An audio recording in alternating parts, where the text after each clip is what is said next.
मुख्यमंत्री पुष्कर सिंह धामी ने वाडिया हिमालय भूविज्ञान संस्थान में federation of India geo science association के 3 दिवसीय सेमिनार का उद्घाटन किया।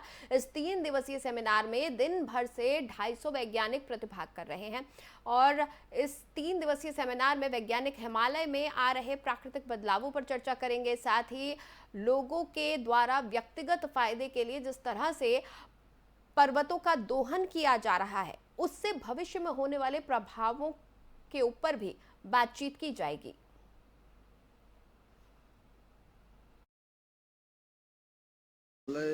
जैसे विषय पर यहाँ पर सारे वैज्ञानिक हमारे देश भर के एकत्र हुए हैं और लगातार यहाँ पर चिंतन और मंथन करेंगे। तो मैंने उनसे अनुरोध किया कि जहाँ वो अनेक विषयों पर सस्टेनेबल डेवलपमेंट पर बात करेंगे, इकोलॉजी पर बात करेंगे, पर्यावरण पर बात करेंगे, वहीं जो हमारे यहाँ की प्रमुख समस्या जो प्रत्येक वर्ष आने वाली समस्या है, आपदा पर, भूस्खलन पर और साथ ही साथ जो भूकंप भी जो है हमारे लिए चुनौती है, उन सब पर भी चर्चा करें। उस पर बचाव के क्या रास्ते हो सकते हैं, पहले हमको कैसे जानकारी मिले जिससे कि नुकसान को कम किया जाए, लोगों के जीवन को बचाया जा सके और ज़्यादा मात्रा में होने वाली हानि को कम किया जा सके। चलिए आगे बढ़ेंगे। कांग्रेस की भारत जोड़ो यात्रा का आज हल्द्वानी में समापन हो गया है। कांग्रेस ने आज अपनी यात्रा की शुरुआत हल्द्वानी कांग्रेस के स्वराज भवन से की और शहर के अलग अलग मार्गों से वापस होते हुए स्वराज आश्रम पहुंची। आज कांग्रेस की भारत जोड़ो यात्रा में हल्द्वानी से कांग्रेस के विधायक सुमित हृदेश मौजूद रहे। इस मौके पर कांग्रेसी कार्यकर्ताओं ने आपस में एकजुट रहने का आह्वान किया। कांग्रेस विधायक सुमित हृदेश ने कहा कि देश के अंदर भारतीय जनता पार्टी धार्मिक उन्माद फैलाकर लोगों को बांटने का काम कर रही है। उन्होंने कहा कि आज देश के अंदर जो देश की जनता को बांटने का काम किया जा रहा है, उसको देखते हुए जरूरी हो गया है कि अनेकता में एकता वाली विकल्प को दोबारा लाया जाए। सुमित हृदेश ने कहा कि हर कांग्रेसी और हर देशवासी का एक ही मकसद होना चाहिए कि देश के अंदर भाईचारा और एकता बना रहे। दक्षिण भारत में भी राहुल गांधी की यात्रा को अच्छा साथ मिला। कांग्रेस की भारत जोड़ो यात्रा को देश भर में जो समर्थन मिला, उसी को लेकर जनता ये मान चुकी है कि राहुल गांधी पूरे देश के नेता कहलाने लायक है।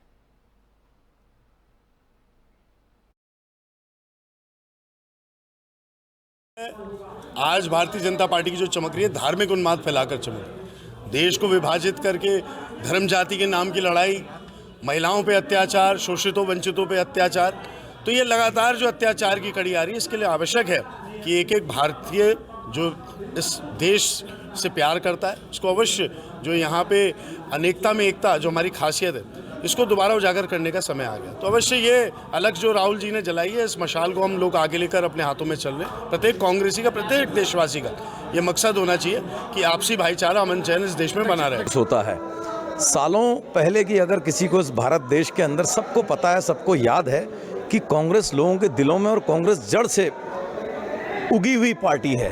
देश को आज़ाद कराने में, समाज को एकजुट रखने में, वर्गों को, जातियों को, धर्मों को एकजुट रखने में। उधर उधम सिंह नगर के सितारगंज में NH 74 पर नया गांव भट्टा के पास स्कूल बस और ट्रक में जबरदस्त भिड़ंत हो गई थी, जिसमें लगभग 22 छात्राओं को गंभीर चोटें आई हैं। वहीं एक शिक्षिका और एक 14 वर्षीय छात्रा की मौत हो गई है, जिस पर संज्ञान लेकर प्रशासन अब हरकत में आ गया है। इस मामले में जनपद उधम सिंह नगर के जिलाधिकारी युगल किशोर पंत ने भी यातायात नियमों को तोड़ने वालों के खिलाफ सख्त कार्रवाई के आदेश दिए हैं। इसी कड़ी में सितारगंज में ARTO की ने चेकिंग के दौरान 3 स्कूल बस, 2 टेम्पो, 2 प्राइवेट वाहनों को रोका जो क्षमता से ज्यादा छात्रों और सवारियों को लेकर जा रहे थे। उनको पकड़कर सीज कर कार्रवाई की गई और उनके पेपर्स भी चेक किए गए। साथ ही उनके DL और परमिट कैंसिल की भी संस्तुति की गई है।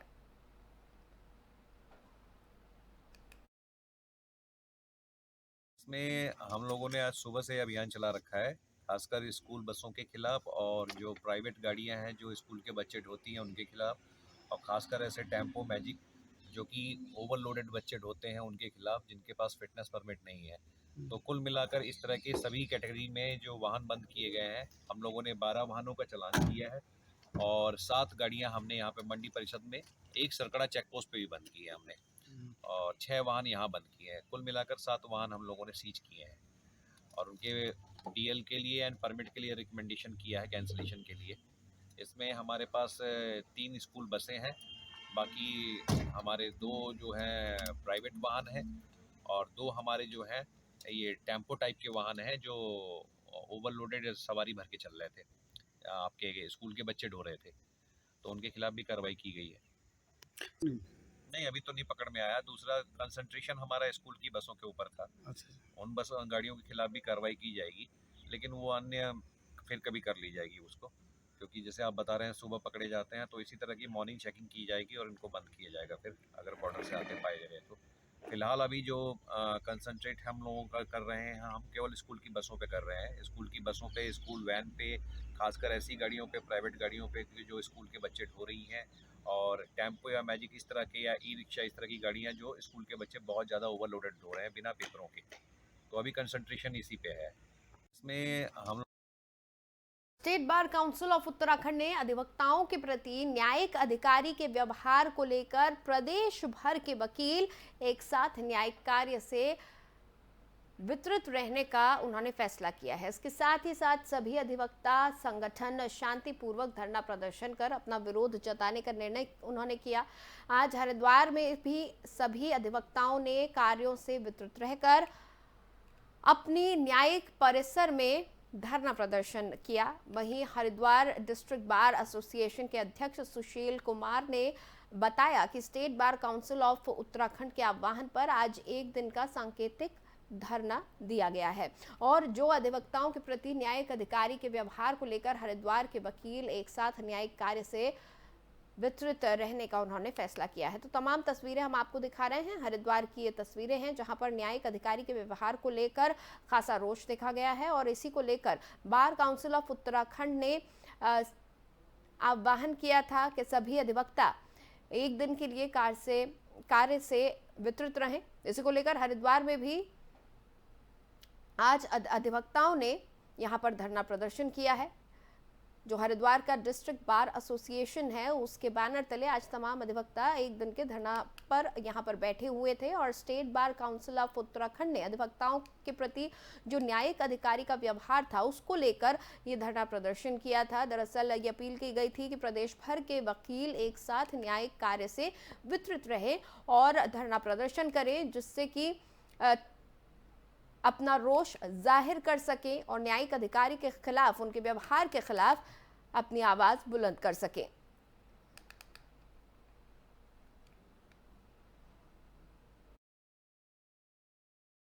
काउंसिल का जो आह्वान था सिर्फ एक दिन का लिया था, अगर उसके बावजूद भी इनके व्यवहार में कोई अंतर नहीं आता है तो ये बार काउंसिल जो भी निर्णय लेगी हरिद्वार बार उसका पूरा पालन करेगी।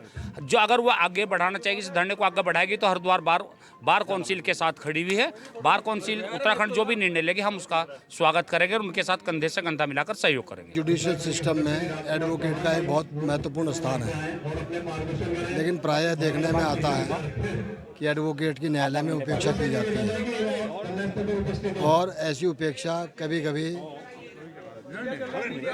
ऐसी विभत्स स्थिति पैदा हो जाती है कि एक टकराव की स्थिति उत्पन्न हो जाती है।